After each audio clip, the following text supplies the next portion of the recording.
hear myself through my headphones. Yes, man. Like, I feel real good about this right now. Pay attention, because you are now listening to Permission to Speak Freely. For the listeners, I told y'all last week I was getting sick. I went through being sick, and now I'm at the ass of it. Like, I'm at the ass of the sickness. I'm going to the movies tomorrow to go see the movie Sinners. I'm looking forward to it. I had to heal up in order to go see the movie Sinners. Damon is not here. He's supposed to be on deployment, but he snuck off the ship to go do a Seller of the Year event with one of their sellers. The seller won. Tish is not here. She had a thing come up. But I am joined by Chris King from Mandatory Fun Coins. So, hey, bro, first off, where you at right now? So I'm here in San Diego. I'm hanging out at our local business center, and we're just trying to hop in here. We're out of Mission Valley as our central location for Mandatory Fun Coins. Yeah, thanks for joining us, bro. I know you were supposed to be with us, what, like 2.5 weeks ago or something like that? Yeah. So it's fun to break this down. I retired and then had a kid, which is a great retirement gift when you're told on terminal leave. And I'm in that fun stage when I'm picking him up out of the crib and he decides he's going to throw himself back. And then next thing you know, at 40 years old, things pull and man down.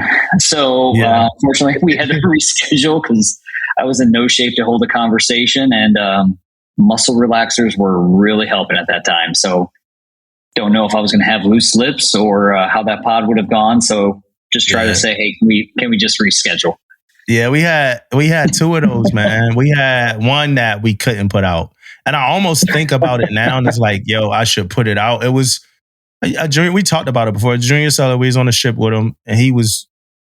It was supposed to be about his journey dealing with alcohol and getting better. Mm-hmm. And I feel like he was drunk on the episode.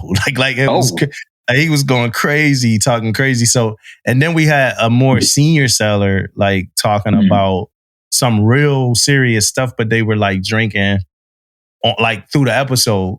So they got too drunk. They got too drunk.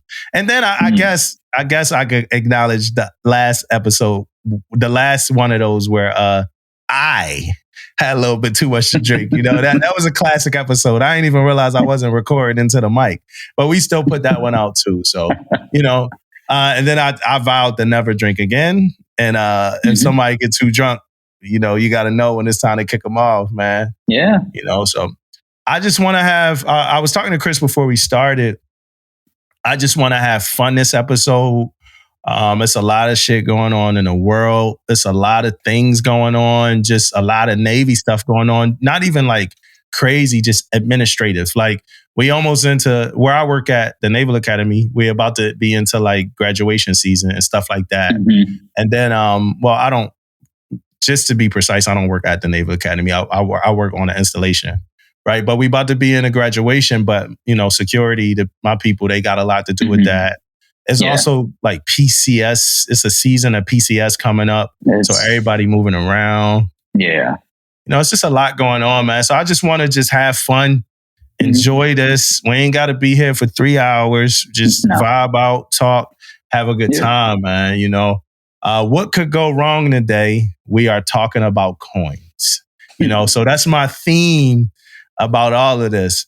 I do got like 2 of Damon's topics that he threw in here. And what I like to do now is when Damon ain't around, like use his topics. So when he come back, he don't got them no more. So he got to think about something else, man. So the only way that I'll let you throw in Damon's questions is if you impersonate Damon to ask the question.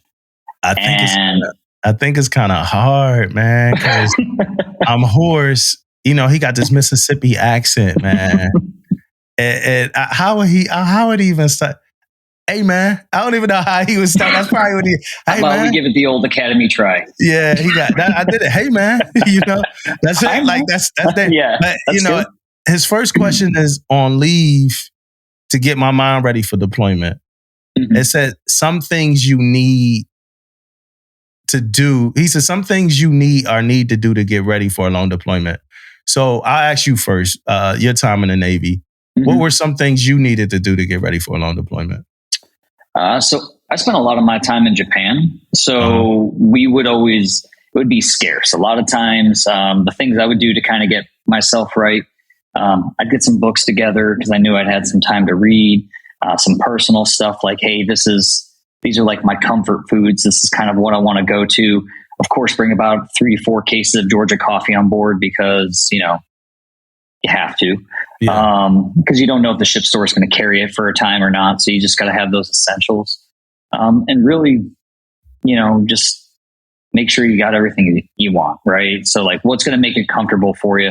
What's going to give you, maybe an inflatable couch or a hammock and something you set up in the shop or something along those lines where you're just like, this gives me my 10, 15 minutes of Zen where I can just kind of pretend I'm not here. And then we're ready to go, just whatever can help ground you. Yeah, me, I never prepare. I'm always the dude that gets slapped in the face. It 6 hours before it's time to go. Oh man, babe, I'm going on deployment tomorrow. You know what I mean?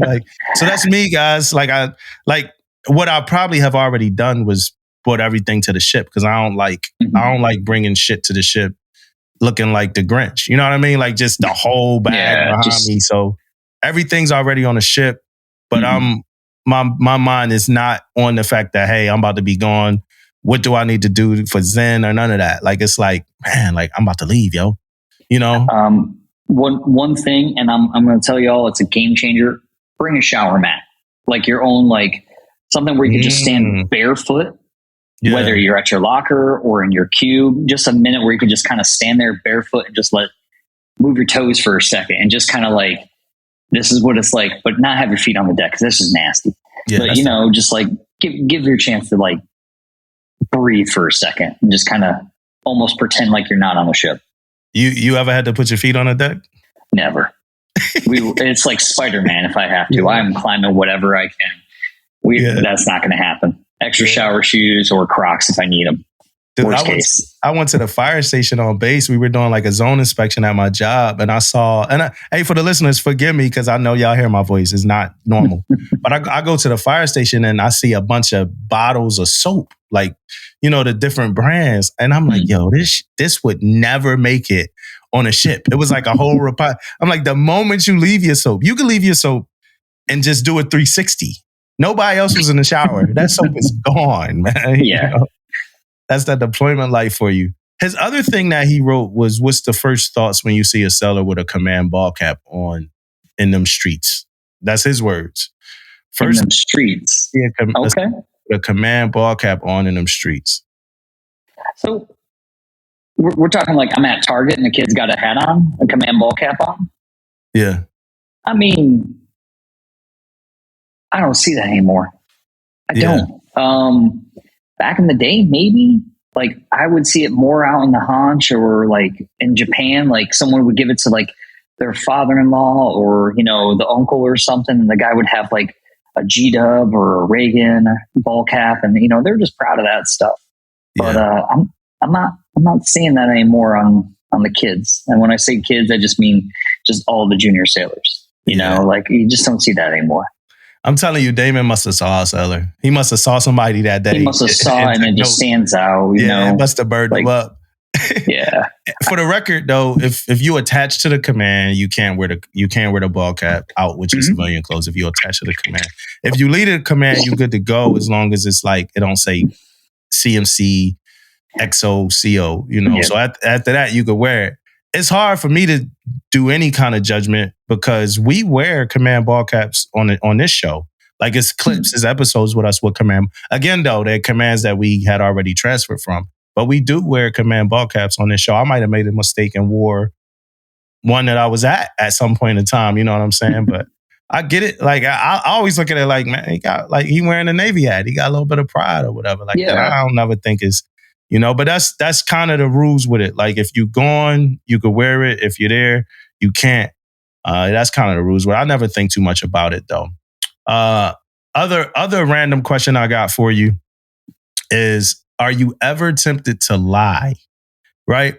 And this comes from, I always have I got this one scenario that I get into that I'm always tempted to lie, right? Okay. And this the scenario. Somebody give me a recommendation to go to a place. And I tell them I'm going to check it out, right? Mhm. And I'm probably going to check it out, wholeheartedly. Sure. But I don't check it out, right? It takes me a long time to check it out. And I got to keep seeing the person, right? And every time I see the person, they have to ask me, hey, did you go yet? It's somebody that like recently, like they gave me a record. They like, hey man, go check this out. And every time I see this person, it's like, hey man, did you check it out yet? And I just want to say yes so he can stop saying it. But then he's going to be like, hey, when you checked it out, when you hit that left door on the side, like, then I got to keep lying. You know what I mean? And that's what I mean. Like, have you ever that joke going? Yeah. Have it ever, like a small lie, you ever been tempted just to be like, yeah, man. So it's been kind of a running joke in my office lately. I always say it's tomorrow Chris's problem or next week Chris's thing. Mm-hmm. My boss will ask me, he'll be like, hey, did you take care of that? I'm like, it's going to be a tomorrow Chris problem or something like that.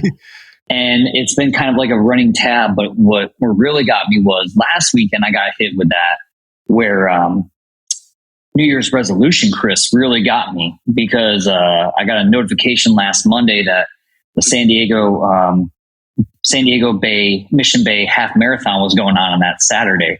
Mm-hmm. And I was like, well, I did sign up for it. There was no training. It was a bad idea. So I got done with it. I'm like, man, New Year's resolution, Chris, that was a jerk. He really got me, and you kind of like run into those scenarios and they're like, how was it? I'm like, it was terrible. Yeah. It was one of those situations. Oh, it was horrible. It was horrible. Like when you talk about motivational speeches, I think it's like David Goggins would level what I had to say to myself to get where I needed to be because there was no training montage to get there. Yeah. It was just me just like, oh, we signed up for a bad idea. Okay, we're doing this anyways. So you kind of run into those or people are like, hey, how was it? You're like, it was great. It was not great. Yeah. So you on your head, like, stop being a bitch. That's David Goggins. Like, you're just a bitch. You should grab the bag of chips, you bitch. Like, it's like, all right, David Goggins, like, chill out. Or like, you're like, all right, so we got like 2 more miles. All right, so I can walk maybe another 1/10 of a mile and then like do a little run, jog, that little pace thing. But you're like, why did we do this? And we're like, you know why. Shan's you know what you did. Yeah, Shan's probably killing you. Oh yeah, they're just screaming at me right now. Yeah, so that's crazy. It is. Man. But you got it done.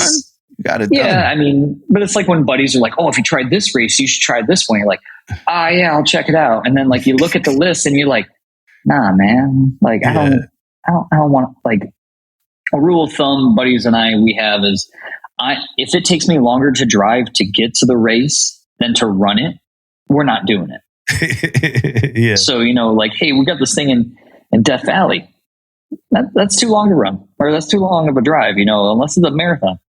We're only doing that. But the problem is they're only doing halves out there. And then the other thing they do is it's like a 120-mile ultra marathon. You got to get invited to that. So it's like, oh, no, we ain't doing that. We're good.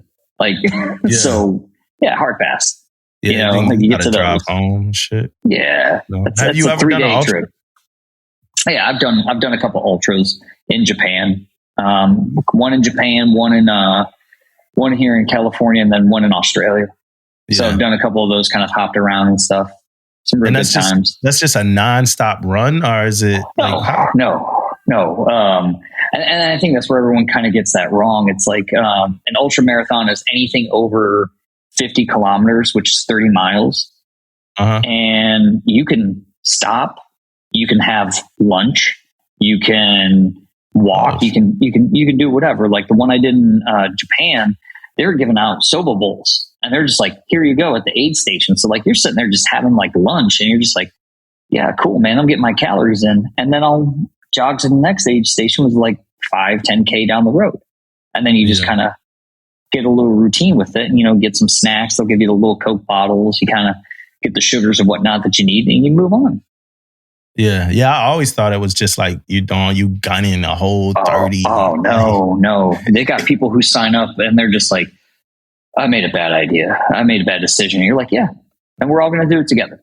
And then like you kind of like form like small little packs, and these are people you'll talk to for, whatever. Like I've got guys in Australia that I met that I still chat with just for a bad idea because I decided to go down there. I wonder how it is to motivate somebody on the last 11 miles. You know, like I'm thinking about like the PRT with somebody. Like that mile and a half, it kills someone. And you're like, I mean, this is where we are, right? Yeah. So I ran my ultra, and then I actually had to come back, and I think it was 3 or 4 days later. So I had run 75K, and then I came back and I had to pace 2 people to run a mile and a half. Yeah, that's crazy, right? And they're like, my legs hurt. And you're like, looking at them like, yeah, your legs hurt. Your legs hurt more than me. Got it. But let's kind of keep this pace. I'm just trying to get you across this line, because they just didn't sign up for the bike, because they're like, I'll fail the bike. And I'm like, I don't know what else to say to you. Yeah. Like, so, you got a 1/10 of a mile left. Yeah, right. We're going to get there. And then like, as soon as the guy finishes, like he lights up a cigarette. I'm like, okay. Yeah, that's wild.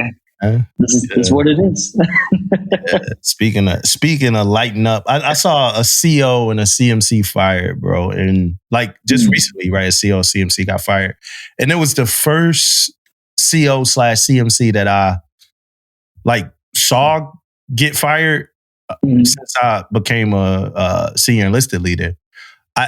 I'm sure that it's been CO CMC's fired since I became a senior enlisted leader, but I guess my head been down and I've been working. So this is the first duo that I saw, man. And it kind of, now I had made CMC too now. So, you know, it congratulations. Just hit, thanks, bro. But it just hit like home for me, man. And I'm like, yo, we really gotta make sure. And I don't know the story, you know, and the backstory of it don't really matter to me, because I'm not assuming whatever they had going on. But it hit home for me, because I'm like, man, we really got to make sure our COs like are safe, you know, doing the right thing. Like, we got to look out for them. We can't like let them just go out, you know, and like, it's almost like you talk about them like they teenagers, but that's not what it is. But it's like, you can't just let them go out on their own, man. You got to support them, and you got to tell them when something just don't look right.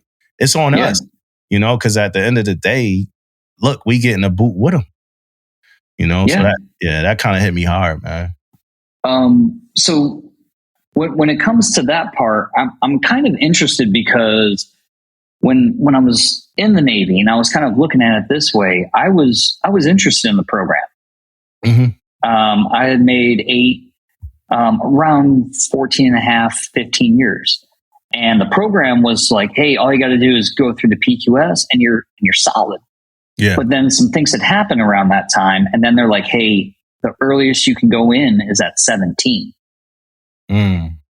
So, and this is just my thought, because at that time, it's a volunteer program, right? You want to do great things, but also if something like that happens, you get the boot. Say you're at 15 and they're like, hey, just your pairing with this CO just didn't work. And now you're both, you know, not fit to do the role anymore. What happens to that guy who's at 17 years now? You know, so I think when they kind of changed that, they did it to, I don't want to say protect, but they did it as a career safe spot, just to be like, hey man, you know, I understand you're volunteer for this program, and sometimes you just get a bad hand. Here you go, though. Like, I mean, this is kind of like a little buffer in it, to where we can at least get you to 20. Yeah, you know, because I'm not at 20 yet, so. Right. So now you kind of have that little, you know, now you're like, okay, so if I go into this and it just doesn't go right. Yeah. What about my 20?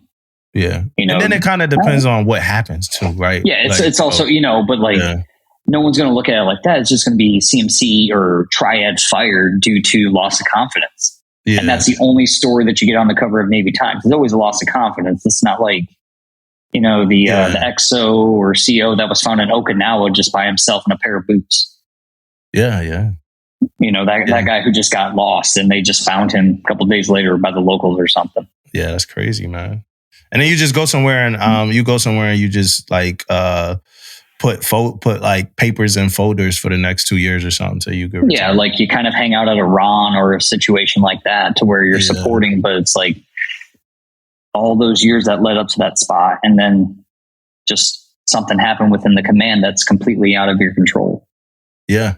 Yeah, and that's why you gotta be like, I'm reading Paul Kingsbury's his new CPO guide, and it's like, and sometimes he didn't write these chapters like one of the old McPines or whatever they wrote.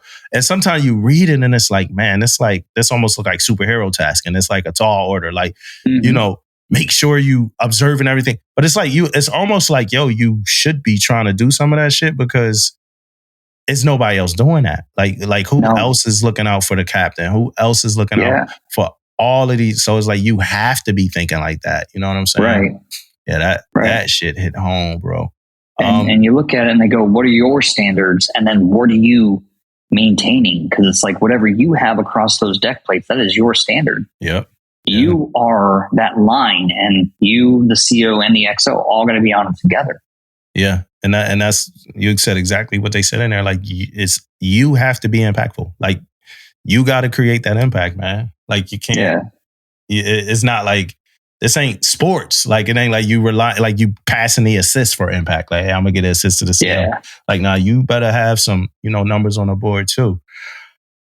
Real quick, before we start really talking about you and coins, I got one more random here. Okay. It's so we do the Do Better segment.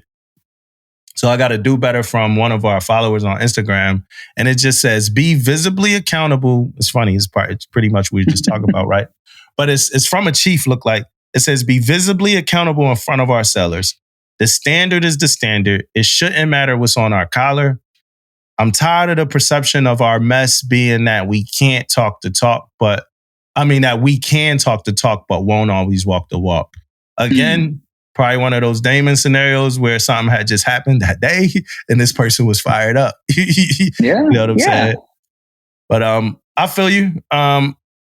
I feel this person. I never been on the opposite side of it though. So I've never been not visibly like around sellers and shit like that. So I've never had that. I've even had times where I might have felt guilty for not being more visible. Like when I went to the carrier and I realized that on a carrier, I couldn't be who I was on the destroyer.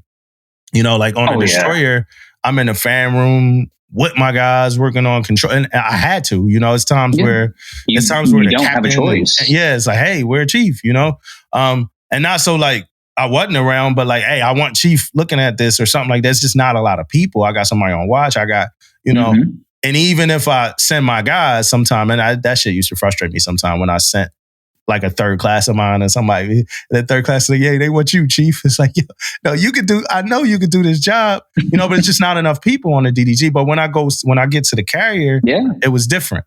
It's 45 people. I got to be available to know what got to get out to my sellers. That's different now. Yeah. So I got to be closer to the laptop. I got chiefs. I got first class. It's way different. So I wasn't as available then. And I still felt I'm not going to say not as available because I always told them where I would be if I wasn't in the office or whatever. But I wasn't as on the scene as I was on the DDG because I just couldn't be, So there's too many spaces to be on a carrier. Yeah. 100%. It's too much work, man. What platforms you been on? So I've done I've done 2 LHD tours. That was my first and last ship. I did a destroyer and I did a carrier. Okay. And you retired, right? I did. I did 20. Okay. I was looking at your Instagram. I was going through it. I couldn't see if you retired or if you just walked off the ship one last time. Exactly. That's kind of how it felt. So I did a bong off. I chose not to do a ceremony because there wasn't one when I came in, and I was totally fine with that. I did my 20 years, and I knew it was time. I knew it was time, and I didn't want to burden anyone with an extra ceremony or anything like that. And my family was just like, you know what, we're good. Let's just do the bong off. One tradition. We got a shadow box together, and that was really about it. Like I started my terminal leave when I was 37 after doing 20 years, and I fully retired 100 days later. So like that was just, to me, it was just all together, just my family, and just I was done, and I knew it.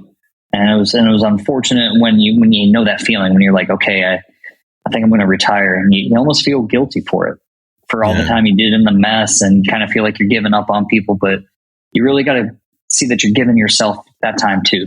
Maybe your views are changing. Maybe you're growing, and maybe you're just going a different way than how things are, and I think that's kind of why I was just like, the long off is fine and we're good. Yeah. And then I'm assuming that what you're like, at this point, you're like 4 years into the coin business, or? So yeah, I started mandatory fund coins officially in 2019. I had been doing it, dabbling for a few years before that, making a few here and there, but like I really kind of leaned into it in 2019, making my first real set of coins, my haunch rats before I left Japan. And then we kind of started growing from there. Was the first coin the IC rating? Was that your first one you did? That was my first personal coin that I did. I initially had done one just for my division for getting done with INSURV.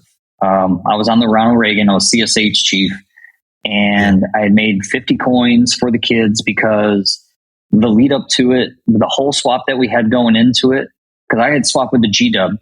So I kept 4 of my original Reagan sailors, and I took an entire crew of new kids that I had never met before. And I said, hey, in roughly less than a year, we've got to be INSURV ready.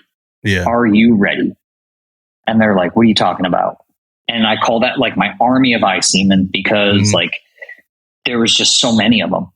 We had at one point, I think 52 on the muster. And that was even with kids, TAD and all that stuff. But still, my E4 and below was a lot. There were definitely a handful come eval time and, Christmas time to try to take leave and stuff like that. But like, we did that, and I wanted to thank them, because INSURV isn't about how the chief does it or anything like that. That's how those sailors prepare. Yeah. And it shows their ownership. And I look at INSURV, and I looked at it this way: is you're visiting my ship.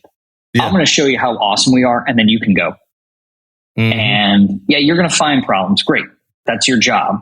But I'm going to minimize them, and I'm going to get you out of my way. Yeah. And, that's how we did it. And we did probably one of the better carrier INSURVs they had seen in a long time. And those kids were like super proud of that. And then I said, I'm going to make a challenge coin for them. And that's really how I got into coin. I had all my kids, all their work centers on there. And we had our Reagan. It can be done. That's kind of the Reagan logo. And I just let them know it can be done, and we did a half American flag, half Japanese flag, because we had just gotten to Japan, and that was the concept together. And we made our first set of coins. And when I got back from training, I gave it to the division. Like I actually went back on the ship and I gave it to the kids, and then we mailed out to whoever had already transferred since then.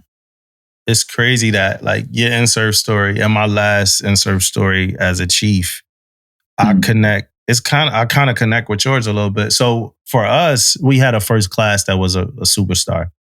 And it was one of those where like people lose hope when they leave, what we gonna do? What we gonna do? What we gonna do?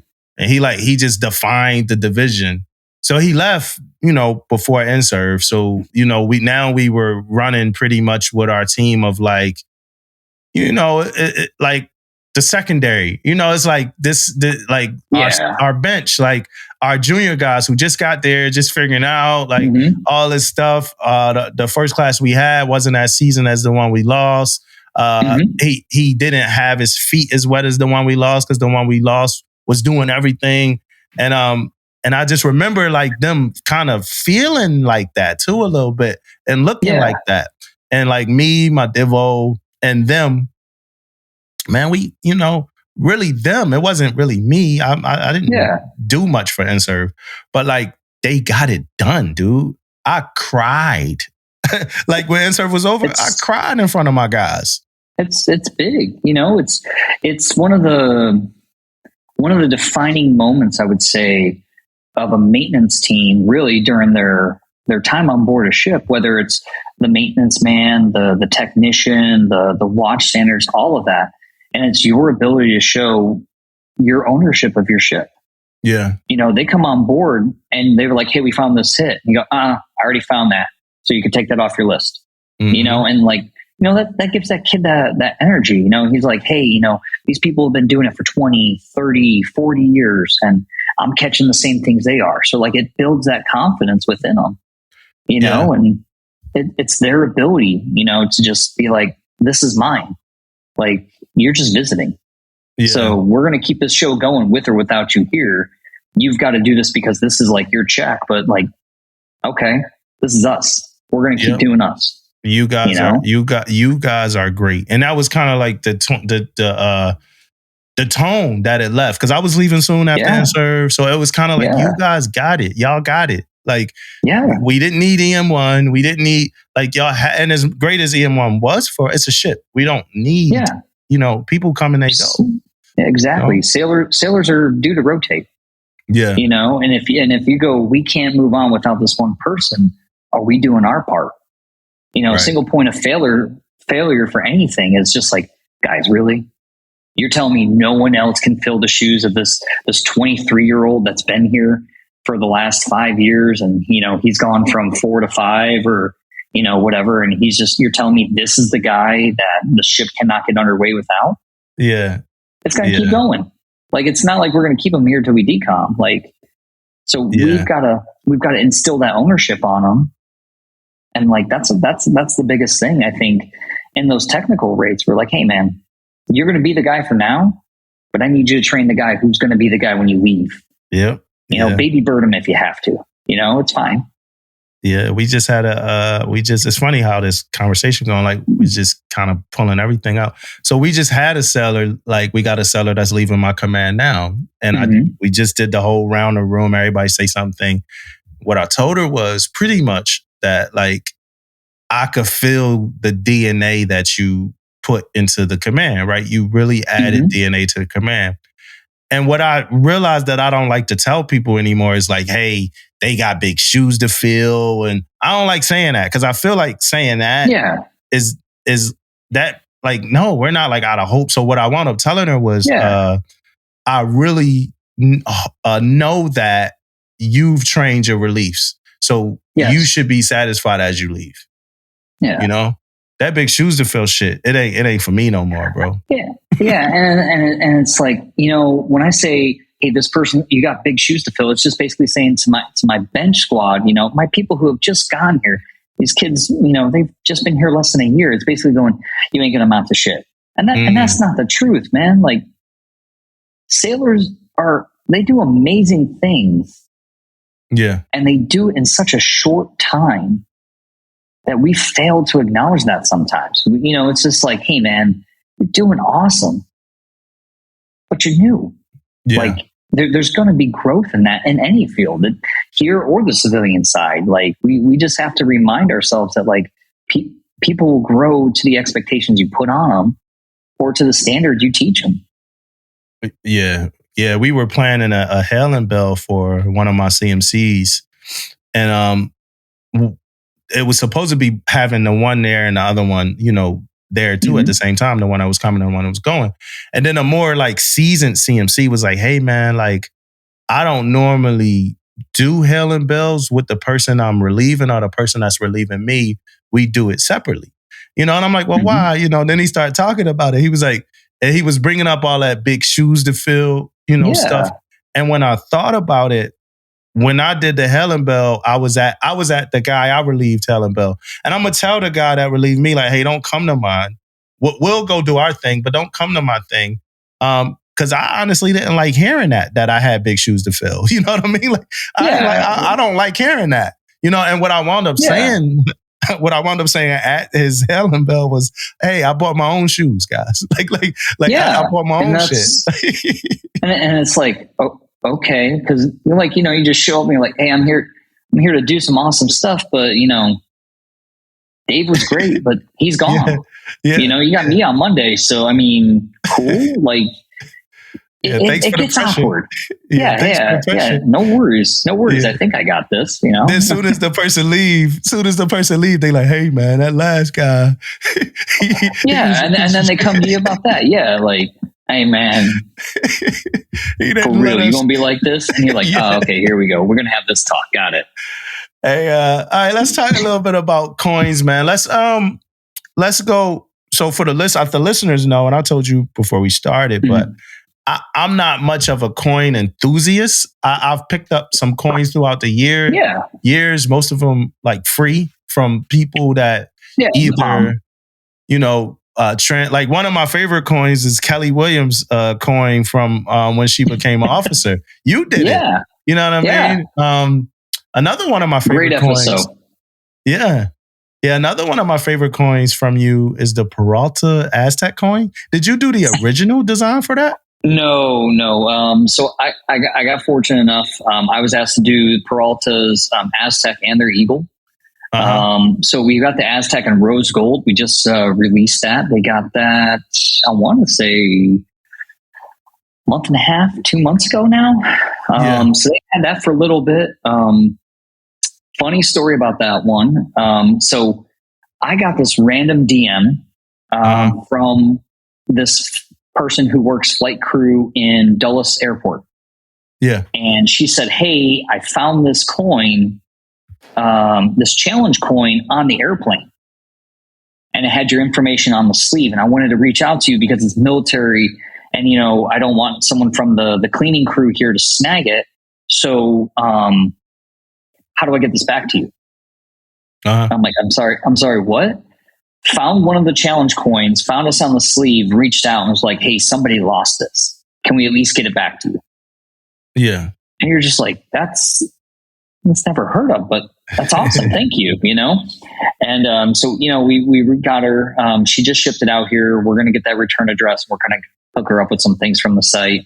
And I'm going to get that one extra back to the command because I don't know if one of the guys came off the ship and like left it on an airplane or something.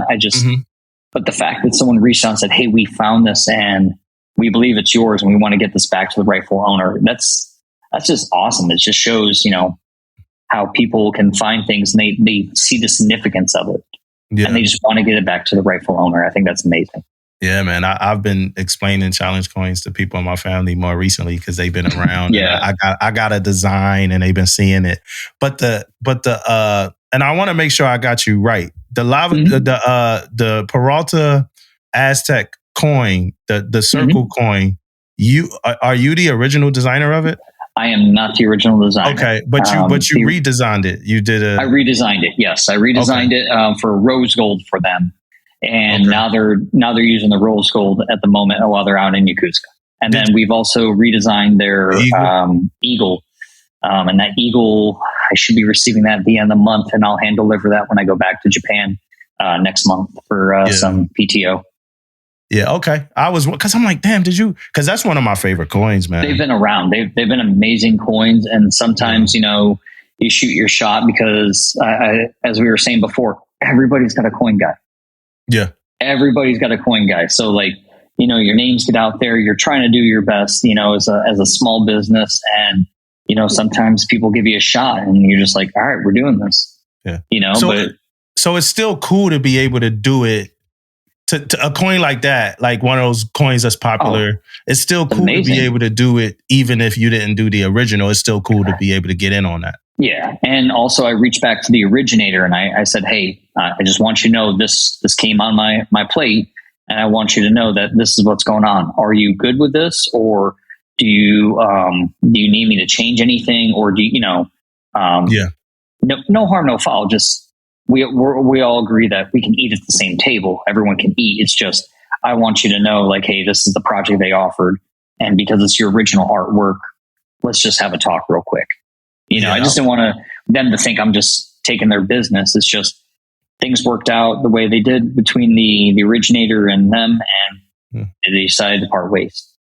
Yeah. And it's a Kelly Williams connection with that all too. Cause Kelly was on the Peralta. Kelly was on the Peralta. I didn't know she was on the Peralta. Yeah, me and Kelly was on there together. She made officer on a Peralta. She left the Peralta and then, as an officer, but we had those Aztec coins. That's why I'm like, damn, did you make them? Oh, okay. But no, Kelly was my FSO on the Essex. Oh, for real? And yeah, so we would talk quite a bit. I helped her with a few things with her in S2 and S5, and then just trying to make sure we took care of them. So and she was like, hey, you do coins? How about we make this? And made up her coin for her. And then we kind of went that route. Yeah, she gave me a coin. I thought she gave me a coin at her event, though. I don't know. I don't remember. But one of the things you brought up, I had a question about that. Like, between like in the culture of, is it a title for people that make coins? Not really. I mean, everyone's got that coin guy. I kind of just see it as, as a creative. To me, it's a creative outlet for things. Okay. People want to get creative making a coin. They want to get a concept together. I really find the art side of it like entertaining, kind of finding the tweaks, making it more personal, that ownership on it. Yeah. Just kind of like how ownership on the ship, how we looked at things. And it's just that chance to either give it out as a BZ or just, hey man, this is my coin. I've been working on this for a year and a half just to get the art right. And I finally decided to pull the trigger.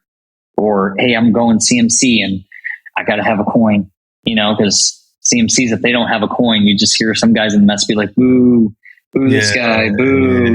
Like if I ask the first question, do I get a coin, new CMC? And they're like, sit down, how that goes. Yeah.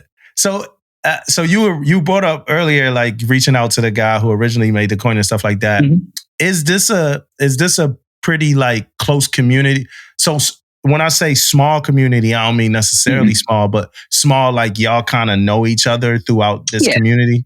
Yeah, we know who the other creators are out there. Hey, there's a really cool design. I kind of wanted to go this route with it. Or, hey, I see your concept on it. I've reached out to a couple others and be like, hey, I really like this concept. There was a gentleman out in, I want to say Iwakuni. So he does Iwakuni stuff. He does a lot of Mario stuff, Mario coins, concept stuff like that. And I really like the Mario mushroom coin. Yeah. Like it looks like the mushroom coin when Mario gets huge and like he goes out and just wrecks stuff. I had a career counselor wanting to come up with a really cool concept of a re-enlistment coin. So we kind of chatted a little bit and I was like, hey, real quick, let me reach out to him. And I reached out to him and said, hey, do you mind if it's a mushroom style coin, but I just want to make sure you're cool with it before like I really do the artwork and we kind of sell it to the sailor. And we came up with like a 1-up coin, like the whole 1-up Super Mario Brothers. Yeah, I saw that one. So you kind of go with a concept like that and you're like, hey, I want to do this. And then on the back, you just have an oath of reenlistment. Yeah. Like, hey, here you go. It's something different, because now we're expanding from the basic round coins to like, some of them are like dinner plate sizes or they look 3D and they're just getting more and more creative. And like some of these things are they're awesome. It's just like sometimes you wonder though, how do I carry this or how do I hand this off to someone? Because I can't palm a coin anymore because like 3 inches and my hands are like, I can fit it. It's just like, it's not as, under the radar anymore when you go with coins those sizes. Yeah. You just want to make sure you get it to them. You ever reach out and somebody's not as nice or receptive to collaborative thought? Yeah, but that's business. Yeah. You're like, hey man, here's what's up. And they're like, nah, I'm good. And you're like, all right, cool. Yeah. What's the worst thing you're going to do? Say no? Yeah. And you just keep it moving. Okay. Yeah. I mean, it happens. Yeah. Let's talk, because I was wondering if it's ever like any beef in that community. Like if it's like, there can be. I mean, because we catch people. I've caught a couple guys like steal my designs. Yeah. Or like they'll screenshot it and be like, yo, I'm selling this. And you're like, hey man, that's mine. And then all of a sudden like that account will disappear or something. Or I've caught guys take patches that I had on deployment that I had made, and then they're trying to sell them off as theirs. They're like, oh, I only made samples. I didn't make a run of 100 or something. You're like, yeah, but you didn't even try to like change anything on it. You just straight up copied it. Yeah. They're like, oh, that's my bad. And you're like, I mean, at this point, there's nothing we can do about it. And that's unfortunate. Like, unless you start going copyright and having to hire lawyers and stuff like that, like I get it, but there are some things that are just like, come on, man. Like we got some type of creativity on there. Like you're just taking a whole concept from me. Yeah, because it's like you're a creator and an artist first. It's almost like if somebody did a podcast and it was like permission to speak openly. It's like, yo, Yeah, like you just change like one small word on. You're like, yeah, like we Come are. on. Even if they just did permission to speak freely, it's like, hey, y'all know we've been doing this for X amount of time. Ain't been another. All right, so let's talk the history of coins a little bit, and not like as deep as you could get with it. I was on your website. I saw an overview of the history, but for like somebody like me who don't really know or understand a lot of the traditional parts about this, and I know it's probably a lot of gray in where it officially started or something like that. But where did all this begin? So the one that I kind of, there's a couple different like, hey, there's 3 or 4 different stories floating around, but the one that I really like is the one from the young man, part of the squadron. And while they were in the squadron, this younger rich pilot decided he was going to make a coin for everyone. And that silver coin was how they identified they were part of this unit. He was flying over, got shot down just outside of France. And then when he was able to make his way back, he had no identification. Everything on him was, questionable, because as the guards saw him, they're like, hey, how can you identify yourself? And word, because of this coin, had gotten out.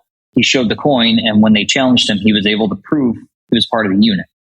And that's kind of how we look at it. It's like, hey, I belong to this unit, or this command, or this special thing, and we kind of keep it that way.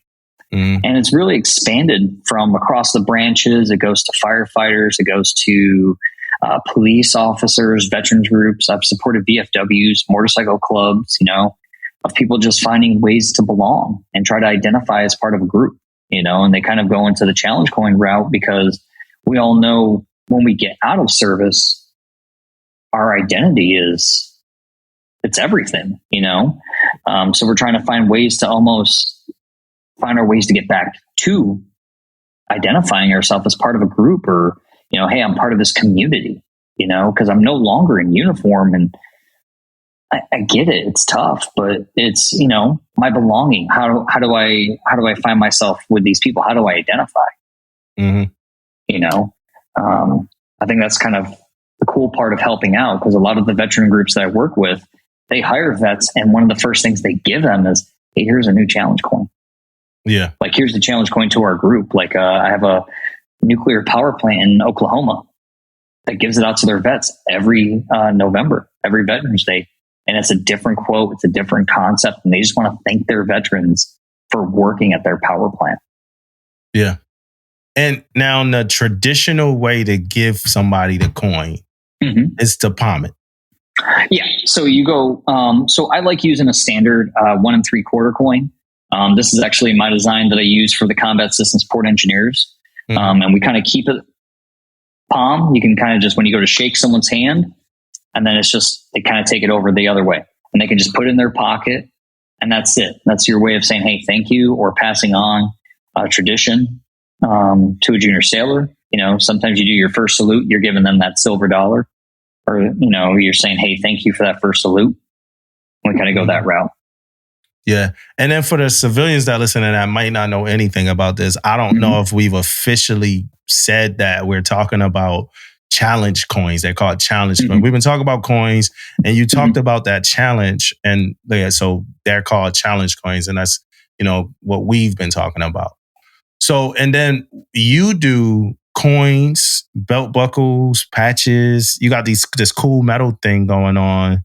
Are they actual medals that you got? Like, yes, my thank you for your service series. So we've got the Zen medal. We have the monster medal. We have a dumpster fire medal. I'm pretty sure some of us have been to those commands or been part of that, where we're like, all right, man, we survived, and everyone's like, yeah, that was a straight dumpster fire. Well, we've actually made a medal for that. I've got one that the Army has really taken off with. It's been kind of a running around with them. I call it the Gentleman, and those who've gone through Guam or have hit Thailand will also know it, because it's a stripper. She's got the high heels on, and she's basically doing a squat, and it has on the actual ribbon $signs up the ribbon itself, just for identification. And a couple of their pages, there's been a guy who's actually done it with a certificate and framed it up and gave it to his buddy for part of his retirement. And he's like, hey, man, thank you for your service.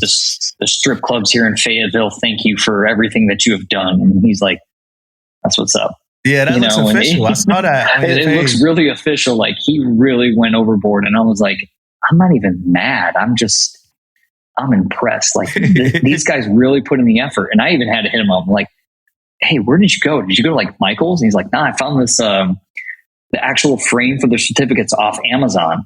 And you can find whatever branch of service. And they've actually done it that way. And I've ordered a couple Navy ones. I've ordered a couple Army ones.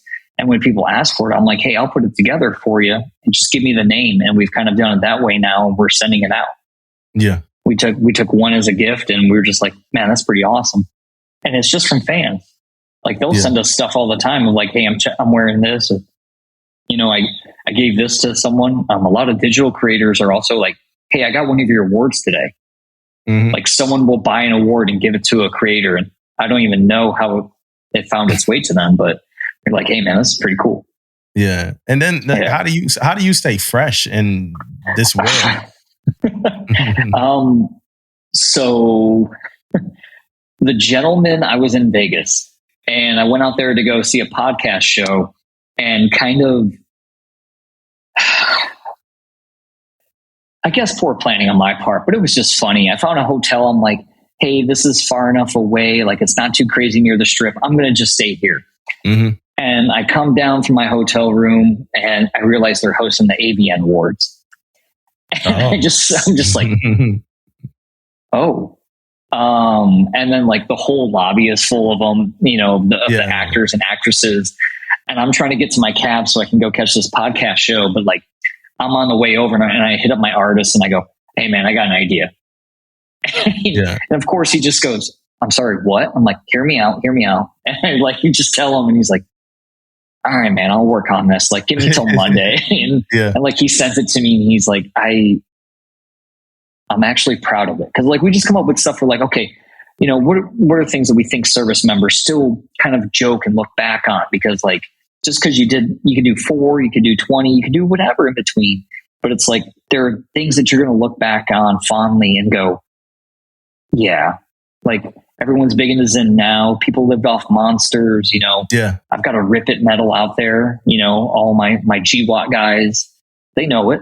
They've lived off of it. That stuff will melt paint off the side of a car if you pour it onto it. Yeah. But yet I watch guys like drink 4 or 5 of them a day. And, God bless. God bless. They've done amazing work. Yeah, I just got a purple NOS like 2 days ago from my guys. But and one of my guys, right, he gives me somebody I know, let me say that. Mm-hmm. He gives me a Hawk Tour coin, right?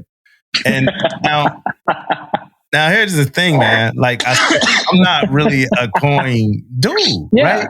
So I had all my coins like in this box at the command, but I'm like, I also was like, hey, I need to like decorate my office a little bit.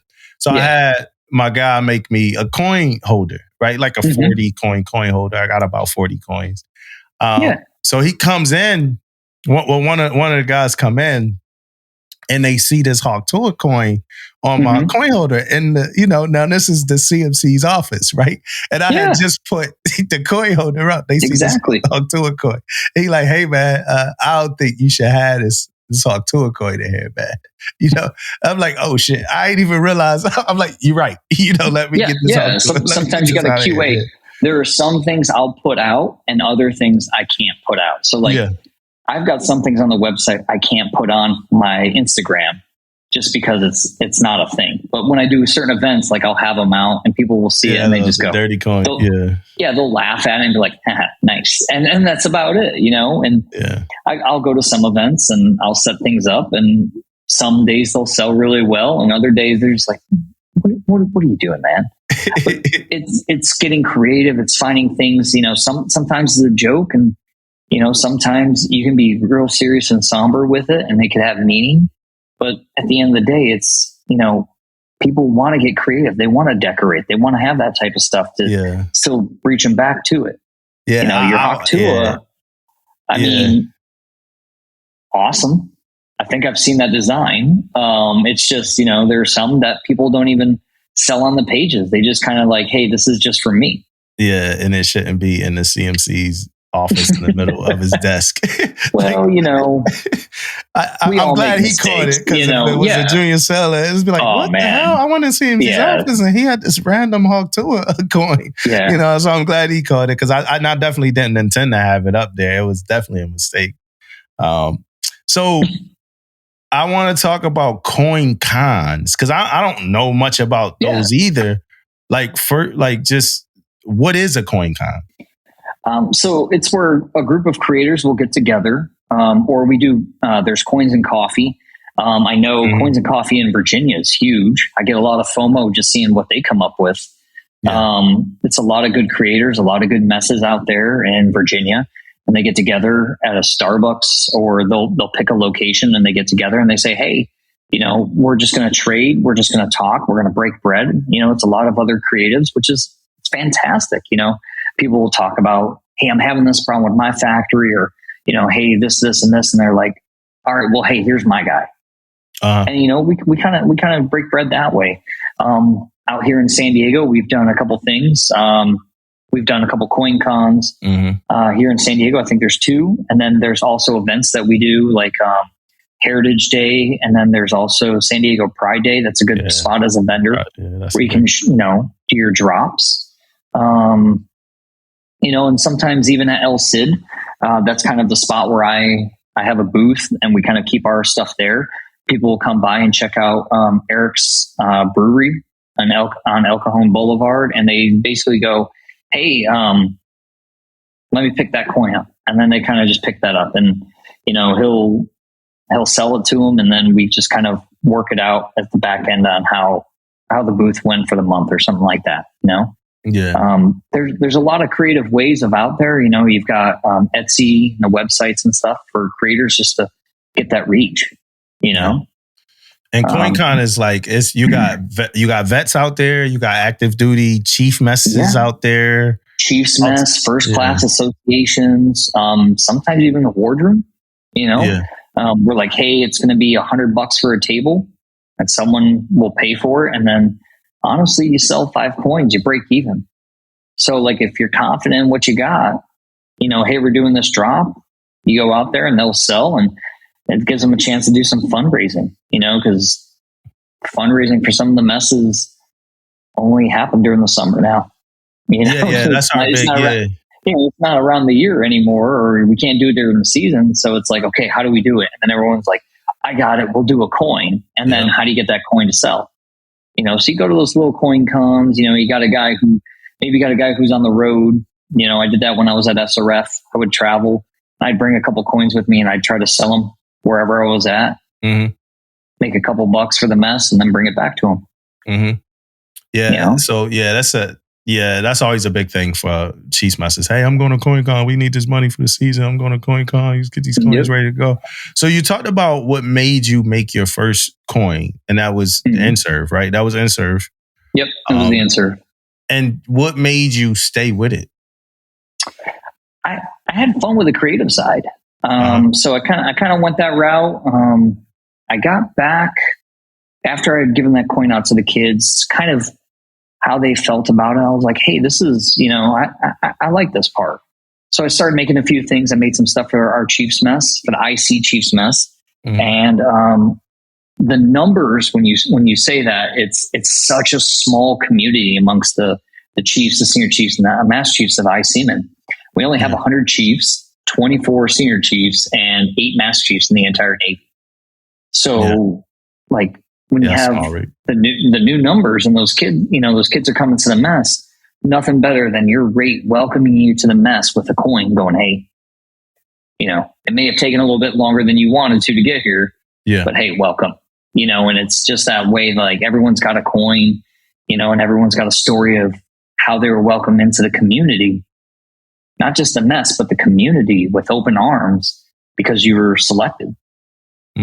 And that's kind of a big part that I really enjoyed. And we kind of almost have been doing like a seasonal style design for the last couple of years, just for the new selects that are coming in and the IC community alone. Yeah. We're just trying to find ways to make them feel welcome. As small as it is, you've seen on Destroyer, there's no IC chief there. Yeah, so those kids grow up, they never see one. Unicorn or Sasquatch or something like that. Like, you hear about them, they're mythological, but you never see them. Yeah, so on a Peralta, we actually had one, and he was like my production partner for a lot of it. We started this podcast together. He was our videographer when we started. So our first rendition of the podcast wasn't online, like we were together in the same place. Okay. So it's funny because we kind of went backwards. So a lot of people started a podcast during COVID online, and then they got a space. Yeah. Being in the Navy, we all transferred and went different places. So, but he would do the video for us, and it was great. And I miss him, and I think he still keeps up with me, and we talk every now and then. I actually got another video project I want him to do, but he's in San Diego, and I think he'd be a good person if you ever needed somebody to do some video content for you.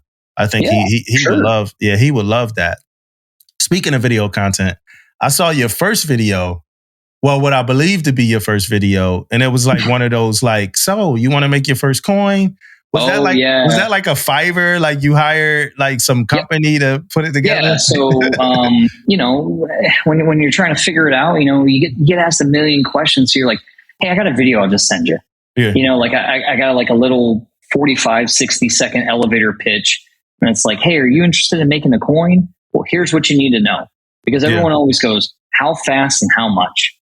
They don't care about anything else about it. It's like, okay, how much is it going to cost me? And how fast can I get it done? So you're looking at anywhere between 800 to 1,000 for 100 coins. And it's going to take you 6 to 8 weeks. But that doesn't include the artwork hill that we have to go through just to get there. I've taken as long as 2 months on an art project for somebody just to get them to sign off on it because they wanted this detail here or this changed, or maybe if we tilt it or vector it a different way, and then we get that coin designed the way they want it. And it's like, hey, that's great. But you have to realize once we agree on it, then that's 2 months after it, and the time, and it's just to manage that timeline.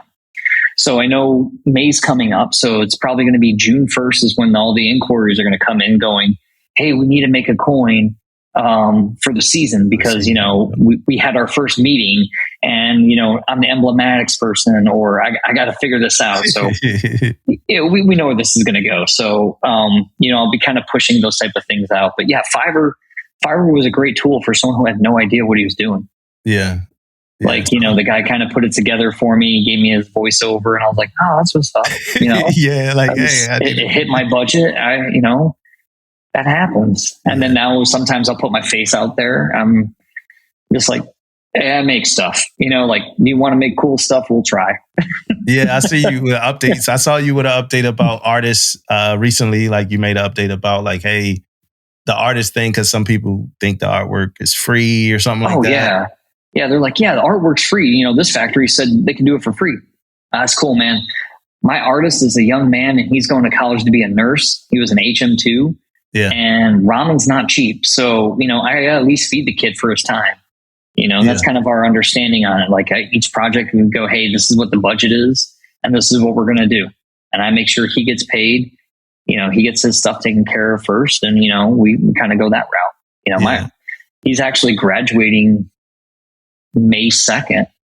And, we've been working together for the last 2.5 years and I'm driving up for his graduation just so I can be like, hey man, this is how we support, and I'm still teaching him things about the Navy, even though he's out, because he'll ask questions like, hey, I need this style of anchor. And he goes, what are you talking about? And then I'm like, all right, man, real quick. It's going to be a little history lesson. And then like, I kind of teach him and he's like, bro, I don't know any of that stuff, because, he's an HM2 and I don't knock him for it. It's just, we kind of chuckle. We're just like, yeah, man, it's different. It's interesting seeing from his eyes as an artist and then like kind of how we kind of make it all work together. Mm-hmm. Because I kind of take what the customer wants, I take what my artist can kind of put together, and then we have that talk, and then it's like, okay, now we're making something here. We're making something pretty awesome. We get a lot of support for it. I've gotten some people come back, oh, this is AI. And my artist is like, no, I drew that, but okay.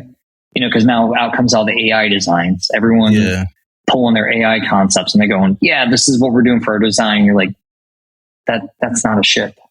Like you'll have an aircraft carrier with the battleship set up and you just look at it and go, no, that's not right.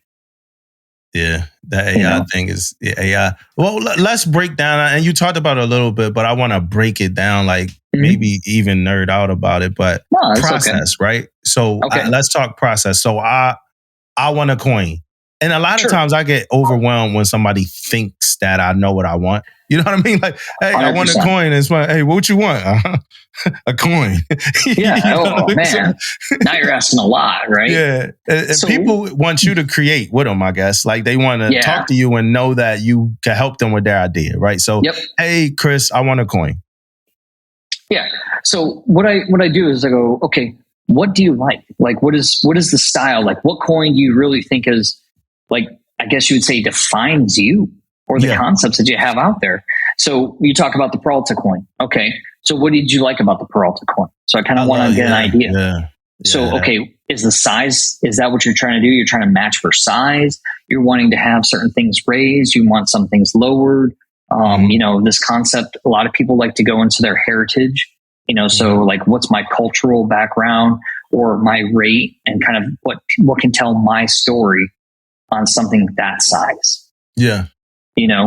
I break down kind of like how I did my retirement coin. Probably one of the hardest coins I've ever had to come up with a concept of because it was about me. And it was like, what did I want?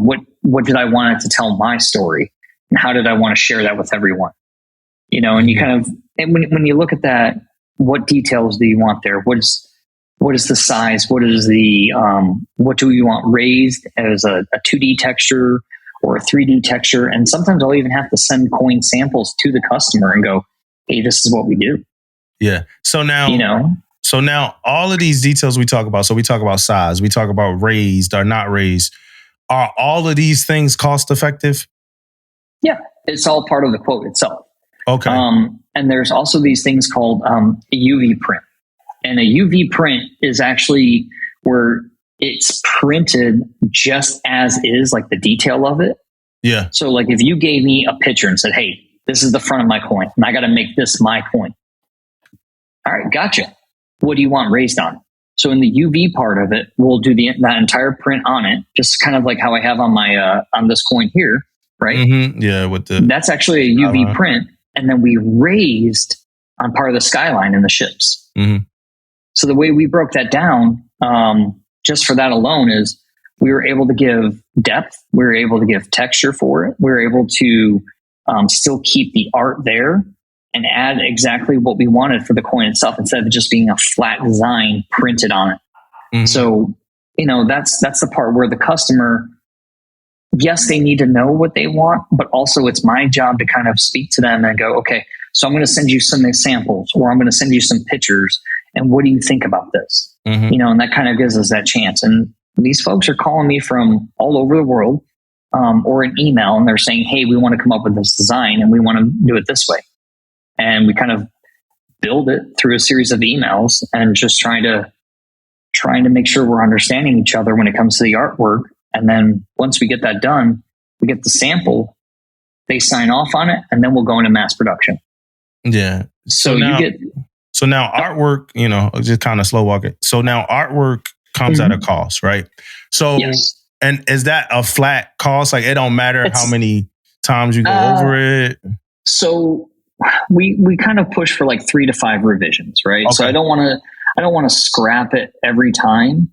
But yeah, there's going to be some small changes. Like there's going to be details you want to tweak on it. Like, hey, that red that you used, maybe if we go with a darker burgundy or something like that, that's not really considered an edit. But like, hey, I want to remove this entire thing and then redraw this. And you're like, okay, we're going to call that an edit because that, that's going to take the effort on there. Color changes fairly quickly. We can kind of make that work.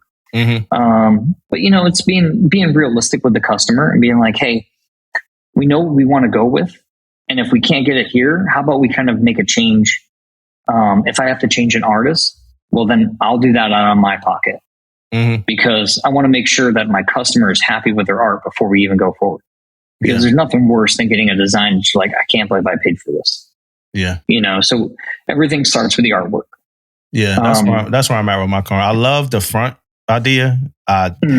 So far, I don't like the back idea, but we gonna work through it. We gonna figure it out. All right, so we got. How long have you been working on that? Not long, because I wasn't really driving it either. But that's another part too. Yeah. It's like, hey, like, what do you want to do? And you're like, we'll get there. Yeah, like, okay, yeah, and so I wasn't driving it. I wasn't really. Somebody had to convince me how important it was to have it. So then I was like, all right, I have an idea for the front. And I got an idea for the back. I want the back to tell my story in a way. And I think that we couldn't, so far from what I was looking at was, I don't think me and the person that was designing it was on the same page about how what would look good for the back. And when I wound up sending it to a friend of mine to look at it, what my idea was, because originally, like the Aztec idea from Peralta, I was inspired by it. But I also got like this whole music background too. So I wanted, the rim of the coin to be a microphone cable. And then at some point you kind of connect to the microphone. But then I also wanted the coin to look like a record. Like, and I got some pictures of it. So I wanted the coin. You'll have your grooves, because your grooves are kind of telling your story, because you were kind of stuck in a certain way, and then you kind of had to change over by moving the needle a couple times, right? Yep. Get a different song out of it. Yeah, and I got a music background. We do the podcast now, so the mic kind of comes in. So, and then I wanted some electrical stuff. So I really wanted the back of the coin just to kind of tell my story in 4 parts. And I think we'll get there. We just working at it. So for you now, we got the artwork. That cost, right? And and I'm putting this in the perspective for the novice thinker like me that normally so somebody listens to the podcast right now and they, some of these people might get a coin at some point. And that, like you said, that's the first thing they're thinking about.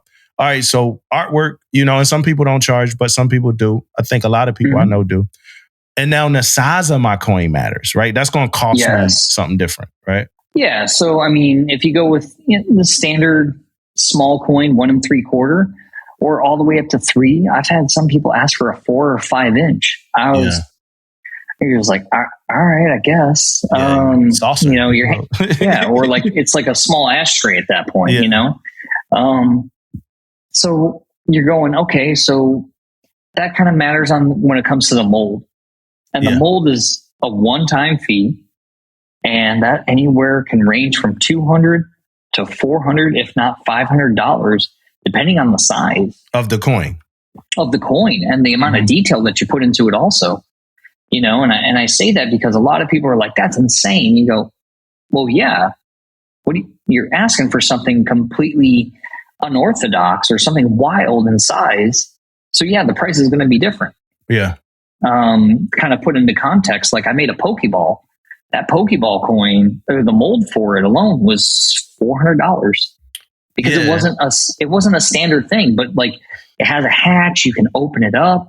It had the plate in there. It's really different. So everyone wants like these really cool different coins, but then they realize you got to pay for it. Yeah. So hey, I want a really cool car, but I want to pay like it's a Honda Civic. And you're like, it doesn't work that way, So once you kind of get that mold concept decided, you get your numbers for that, and then art's approved, and then we go to what we call a CNC, and that CNC is a digital mold. And your creator or your artist that will send it to you that's making your coin, it's going to be green. It's going to show all the details, everything of what's raised, what's not, and it's going to show you everything about your coin design. That will be your second approval of it. Mm-hmm. And once you approve on that, your approval's there, and you say, hey, this is what I want to go forward with. Then we go to your actual sample. And then you have to pay your mold fee for that. And then you go in and you go, all right, so we'll hear back from each other probably in about 3 weeks. About 21 days normally is your production for a sample coin. Mm-hmm. You get that sample coin. Now the factory will send me a photo of it, or sometimes I'll get lucky and they can mail it to me. but I really don't want to go into production until I have your approval, because if we have to remake anything, then we have to redo that entire sample. Yeah. And that means we're going to have to change the mold. So at least half the mold may have to change or something along those lines. So that part, like the really attention to detail, or like, hey, this is what I really want in my coin, that's going to matter. Yeah. That really has to stand out. Yeah. I've rarely had that happen, but when I do, there are going to be some changes, but we can work with that. You know, it's a give and take when it comes to this creative process, you know, with the customers. So we get that sample done, and then we go into full on production. You get your coins after everything's paid for production and shipping, and then we get it here. Then everyone goes out and they sell their coins, and they do great things for their mess, or it's a personal coin. They give it out to all their friends for their commissioning or their retirement ceremony. Yeah.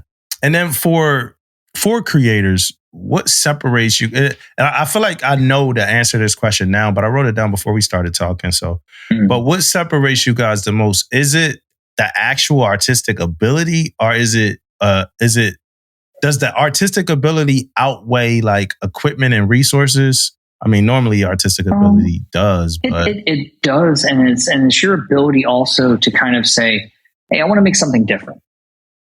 You know, you got a lot of the standard coins out there, and that's perfectly fine. But you can catch trends, and as you catch trends, some people chase them and some people set them. I'm under the mindset of I'd like to set them. Yeah, you know, I'd like to do different things. Like we have a Pokemon series. They don't sell so great on the site, but as soon as I go to a coin con or I take them to somewhere else, they sell. They move. It was the craziest thing. I made a coin up just for our San Diego Pride Day. We put a lot of effort into making it. We had a couple different variants. We were super proud of it. Barely moved. Then we break out our Pokeballs. All of a sudden I have a list of a bunch of new Chief Selects stand there like, we want to buy this. And you're like, I wish I knew that before I put all this money into making this project, you know? Yeah. So you're like, well, it is what it is, you know? But, you know, you're still able to move stuff. You kind of talk with some of the sailors as, you know, the new Chief Selects, they get excited about certain things, and you kind of catch what trends they like. And they're like, wow, this is so creative and so new. And then we have a Pokemon ball. We have the original Pokeball, and then we did a Master Ball and an Ultra Ball. Yeah. So I kind of did it with a concept of 7, 8, 9. Some people, you know, because the Master Ball for the 9s, the Ultra Ball for 8s, everyone's like, wow, that's really cool. They're not buying it, but at least it's really cool. So, you know, you're like, well, we take what we can. It's a loss leader. you know, it's a loss leader though. Like, is you're going to bring people in, you know, just looking at it. Because now they want to do something creative. They're like, oh, hey, I really liked how you did this design.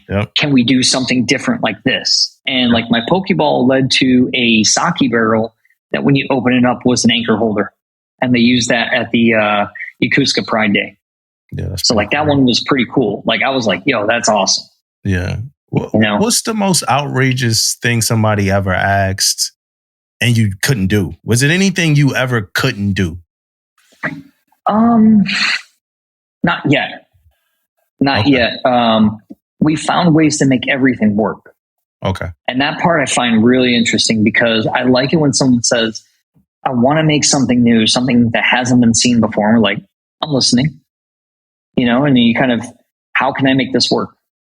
And it's the part where you're like, you're challenging yourself as a creator to work towards yes. And you just have to make sure you're given enough time and you're honest with your customer. And you're just like, hey, look, I've never done this, but I'm talking to the factory. Give me a couple of days. We're going to kind of go back and forth and see how we can make this work. Yeah. And then when the factory shows you and you go, awesome, now send me the sample so I can make sure it meets my standards and it meets my customer standards before we go into production. So that when you look at like an 8-week production, it could maybe go as far as 10 weeks just because you've got to make sure, because there's nothing worse than making 100 coins and there's an error on it. And now you have an event coming up the next day. Or, you know, now I've got all these bunk coins and no one's going to buy them. And we've got to take it as an L. We really don't want to go that route. So sometimes we need to give ourselves that buffer room. Yeah. So far, what's been the boldest, most outrageous order, like thing that somebody asked for that you actually did make? So it's fallible in nature. It's wearing either a sailor jumper or a marine jacket, and it's got two thumbs and it's smiling and it's hanging out. And then when you flip it over, it just goes embrace the suck. Okay. So we call that coin our embrace the suck. And for some reason it moves, more than I'd like to say. They made a small batch. I've had other people say, hey, that's pretty cool. We want to keep it. I've taken it to other events. I've worked with Irreverent Warriors at their Silky hikes. Yeah. And the Marines, when they see it, they're just like, I need 7. And they just like buy them up. And you're just like, I mean, who didn't see this coming? Yeah. Like, it's going to happen. So you just kind of go with it. And I just have fun with it too. It's just like, it's like a little gag gift. Some people have used it as stocking stuffers. They just think it's one of those things. And you're just like, yeah, sure. I gotta see it. I don't think I saw it around. I don't think I've seen it. We keep a low stock on it, but it's on the site and people just kind of chuckle about it. You're like, yeah, that's us. Hey, well, let's talk about these tariffs a little bit, man. I saw you post about them, just kind of getting everybody ready. How are they affecting you? So right now we're looking at 145% tariff on the shipping when it gets received. So when I talk to my customers, I warn them that it's happening. And we're currently looking at probably an additional $300 on orders. So when a mess comes to us and they go, hey, we want to order 100 coins, and let's say the order is $1,000. I tell them that, and then I'll let them know, hey, there's an additional tariff. My factory has been working with me on this, and we're trying to ensure that we can get this to us. Because it's going to ship from mainland China, from the factory, to here to California, and we're going to get hit once it's received before it goes out. So we have to make sure of that. But I haven't had to charge anyone yet because we're doing the production. And roughly in that 8-week period, we're hoping this tariff war or this trade war kind of slows down. But I watched it go to 125%. I'm like, that's rough. And then it jumped up to 145. And I was like, guys, we have got to start figuring this out. I also have actually looked at a way to get it shipped from China to the Philippines here. So it'll go from China to the Philippines. I've got a individual that can box it, but unfortunately the only way they can ship it to us is putting it literally on a slow boat. And that slow boat will take about a month to get here. So if you want to save $300, I guess we wait a month. Yeah. But I don't think we have customers that are that kind of patient for their production at the moment. Yeah. So they're like, hey, man, how can we make this happen? I'm like, well, right now, unfortunately, we're going to have to pay. Yeah. So we're kind of working on that right now. It's been rough. I know it's coming soon. We're just trying to be realistic with our customers and let them know it's coming. Yeah. If there's a way we can work with it or work around it, we've even offered up payment plans, just so we can make sure that we're meeting the mark and we're taking care of our customers. When you started the company, did you know about the mandatory fund day guy? So actually, no. So we came up with mandatory fund just as I left the Reagan. I was at SRF at the time. I was kind of creating some stuff there, but mandatory fund, he kind of kicked off during the pandemic. So it was just kind of funny. It was like 2 lanes of mandatory funds. He was mandatory fund day. And I was actually, at the time, I was mandatory fund 76. That 76 kind of given a nod back to my Reagan days. And now we've kind of just moved over to mandatory fund coins. Yeah. So we get tagged sometimes. I'm like, he does the ha-ha. Of course, he's so much more successful in the vet space. Yeah. He is just like 1 million followers or something. 1 million followers on everything. And I think every time he hits 1 million, like he does like some weird bathtub thing. I'm not really sure. I'm just like, I'm good. I'm good. It's just a guy who, he jokes about defeating the forever yeet and, trying to like really bring military life to, to everyone's attention. Like, hey, sometimes it just doesn't make sense. And yet we continue to do it. It's just wild. But he has amazing content and, he just gets out there, and I think a lot of people kind of relate to him about it. And he does great stuff. Man. So it's good. Yeah, super. Yeah. I've been trying to get him on a podcast, man. He's kind of busy, but I mean, with him being a Mustang, he's probably out there getting lost in land nav or something. I don't know what the Army does, but he's super busy. He does a lot too for the vet space, which I think is amazing. Yeah, he does, and he's getting busier, man. Like, and that's the thing to do with platforms. So where can they find you? So I can be found as Mandatory Fund Coins, mandatory.fund.coins on Instagram. And they can shoot me an email at mandatory.fund76@gmail. And we can give them an intake form and, hey, this is how we can make things and get creative with you. And, whatever you're looking for, we let people know as a customer, our minimum order is 25. Because sometimes we know inside jokes, you're like, hey, I just want to make 7. You're like, it's not going to be worth it for both sides. So we can do 25. That's our minimum order. A lot of people agree to it. So we can just make sure we take care of the customer. And, and if they want more, they can always come on back. Yeah, 25 is cool. Some people don't go under 50. So 25. Yeah, it's tough.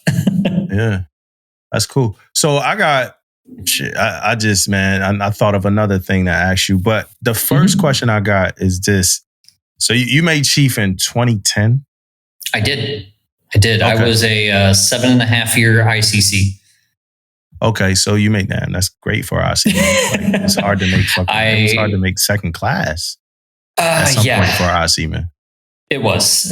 I made second at 3 years. I made first at 5, and then I made Chief just before 8.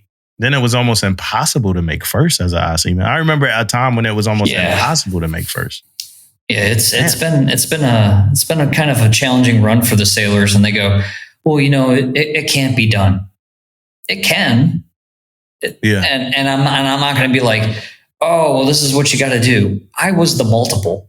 So I can't say that, I was the multiple for first class, and I was the multiple for Chief when I took the test. So I can't be like, I was always in the books and all that stuff.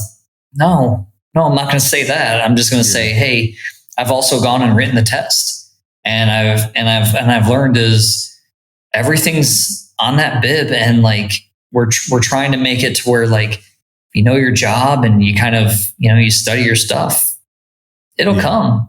It's your time. It's when it is going to be your time to do it. Yeah. So you made Chief in 2010. You made Chief about 7 years before me. Right? A lifetime. So when you made it now, I saw some pictures of you, going through the season, man. I was so hungry. You looked a little stressed out, man. Yeah, man. And what I wanted to know from you is, so making it 2017, making it in 2010 and then retiring in 2022, right? January of 23, yeah. January of 23, yeah. So 12 years from making it to retiring, like just some of the things you saw change throughout the years. Yeah. That we can talk about, Chiefs are different. And it's not a knock against it. It's just it's a different way of leadership. It's a different way of engagement. It's a different way of the term technical expert. Yeah. And it's wild. I remember the days of it was insulting to have the RMC on board. Like someone gets the RMC there to provide tech assist, and you're like, hey, get out of here. I don't need you. Thank you for stopping by. Everyone's doing great. Thanks for checking in. How's the family? You can go. Yeah. To where now it's like we're getting challenged because of systems, or hey, I was an expert on this one, but this is a different version. So now I need tech assist on board. and kind of watching how people say they need someone on board, but you're watching them work a different way. I don't remember leaving the ship when I was a young chief. I just don't remember leaving it. And I'm watching folks walk off at different hours, and you just go, but that's broke. Like it's a different vibe. And I don't want to make it sound like, a grumpy old man about it, but like sometimes you see ownership is taking a different view of it, as the chief. And it's wild because, everyone's a technical expert. Everyone's doing the best and the greatest thing. So if you are, then why doesn't your stuff work? Or why are you asking someone else? I honestly, and this is just me as my grumpy old man stage as I was leaving, I was like, this chief is doing great stuff. And I would sit at ranking boards. I'm like, he flew 5 CAS reps to get someone else on board to fix his stuff. Yeah. Is he as good as we're saying they are? Or is he just a nice hang? And they're just like, well, you're just looking at it differently. I'm like, but am I? I'm judging you in a ranking about how you can fix your gear, because every chief's the greatest chief ever. Just ask them. They'll tell you. Yeah. But does your stuff work? Yeah. What do your sailors say about your leadership? Like, yeah, they're not going to be happy with you, but like, are you teaching them? Are they happy in that environment? Do they feel like they're getting your full potential? Or like, are you developing them? Or is it just like, are we friends? Yeah. It's just weird to see it that way. Yeah. And it's just maybe me being grumpy about it, and that's kind of how it was. But like in my day, we didn't see that, and it was a whole different time. You know what you just did though? Like you watch Marvel movies at all? Like the Marvel movies? Yeah, of course. Doctor Strange, where they open up the vortex. That's what you just did. Like you just we could go now, and I'm like, man, I got the baby. We got plans for the night. Yeah. We could go 2 more hours just in this vortex. Yeah, and we kind of, and I feel like I'm in a big get off my lawn situation, and actually, one of the guys called me the Ancient One when I was kind of going through one of my last seasons. I was like, that's horrible. They're like, we watched you just punch the soul out of that select E with like 3 questions, and then you just went back to your chow, and you're like, but those days, it's different because it's a different lifetime ago. I am not the same person as when I put on my anchors. I was 25. There was so much hope in those eyes of what we could do in the mess. Yeah. And I left as a guy who was like, I just want to leave with my coffee cup and I just want my bong off. Yeah. And that was in that entire time. And it wasn't personal. It was just, you knew when it was time. And you just know. I made a chief selectee cry or something. That happens. The craziest part about it is that's not normal for me. Like what was happening, I would have never thought I would have made this person cry. But I guess I challenged the way that they thought, and it just sparked some kind of emotion. And they were crying, and and I'm like, everything, And what happened in short was that they went and got training so they could brief us on a topic. And, this happens a lot. Sorry for the listeners. Well, not a lot. This happens sometimes. Sometimes they go to the wrong person. They went and got training from the wrong motherfucker. They told them the wrong shit. And then they got in front of the chief's mess and started saying the wrong stuff. Yes. And when you do that to me, as much as I love all y'all, junior sellers and everybody like that, as much as I love all y'all, I'm going to pick it apart. That's right. If it's something that, and I'm not the person that I'm not picking apart things that's not in my area of expertise. But like, this was semio. I had done semio before. I'm asking certain questions now, and I think they felt challenged because they couldn't answer them and stuff like that. And they were crying. Yeah. And I think the season isn't about to show how much you know, it's to show how much you don't know. And I think when we're training our first classes and we tell them and we hype them up and we're like, you're going to be the next best thing. You're great. You're great. You're great. You're great. And then when they come in and they're doing their thing, they realize that self-reflection part of it is maybe I got hyped up too much. And I heard this phrase and it sticks with me is when you start believing the back of your eval is who you are, there's a problem. Yeah. Because when those first classes are, they're hyped up and they think that, subject matter expert, working already with their anchors on, they just haven't have their name on that list or, makes their 1-star lower or like 2, those type of things. You kind of look at it and you go, yeah, that person does amazing things. But when they get challenged on something they don't know, how are they going to react? Yeah. And I think that's a big part is our reaction to that of challenging someone of going, I don't think that's it. I don't think you know what you're talking about, especially in things that you talk about. We can go through the list real quick, like Keiko, Simeo, DAPA, things that impact sailors. Yep. You talk about those programs, those people, those are just questions that sail over the quarter boards. We really don't teach what they are. No one really knows until they have to fulfill those shoes, like as a Keiko. Yeah. You don't know till you're there.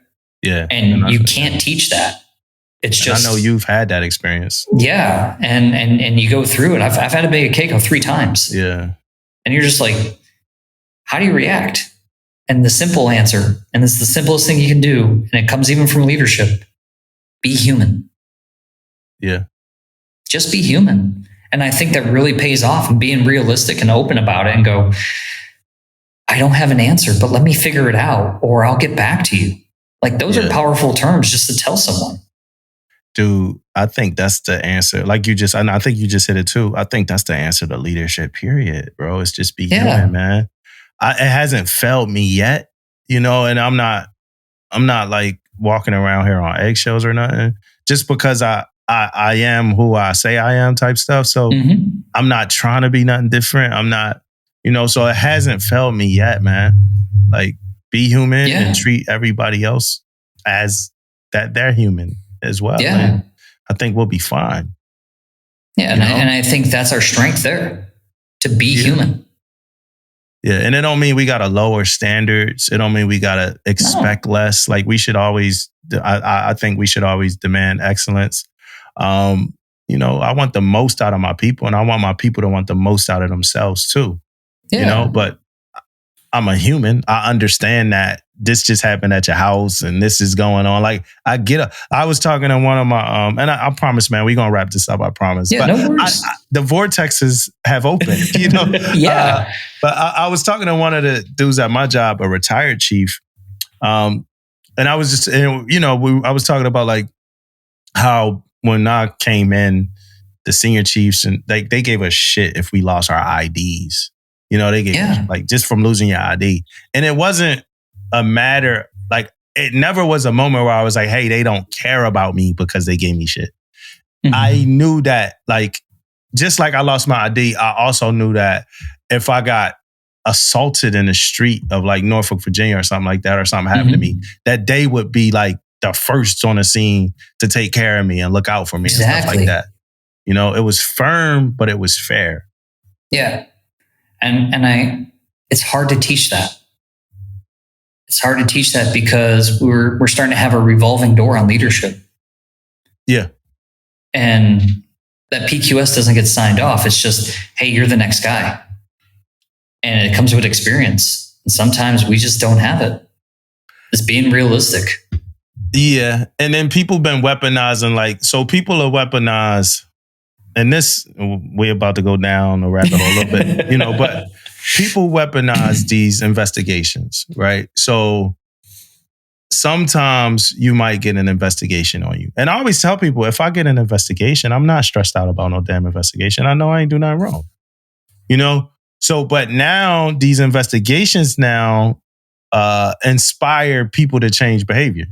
Like, hey, if you didn't do nothing, if you got investigated and it came out on the other side that you didn't do anything wrong, then why you feel like you need to do something different? Yeah. Continue to lead how you're leading.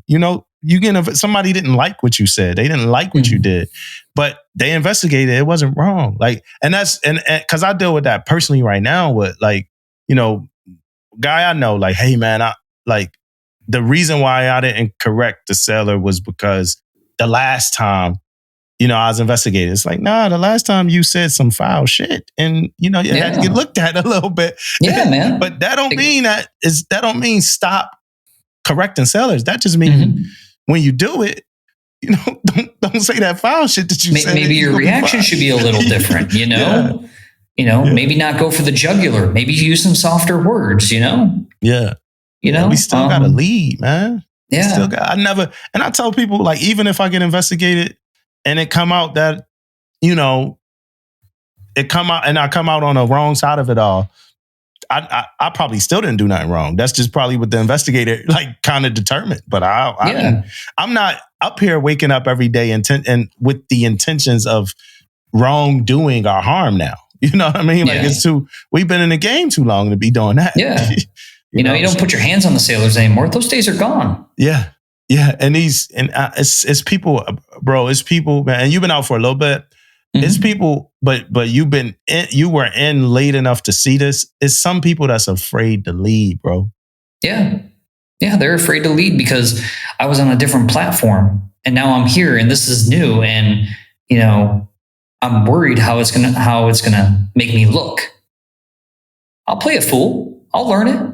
Yeah. You go from one system to another, but guess what? It's yours.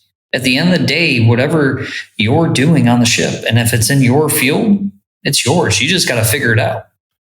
Yeah. When I got to the carrier, I had to do a hold up, y'all. I love my carrier people, but I had to say, hold up. I'm still an EM. Yeah.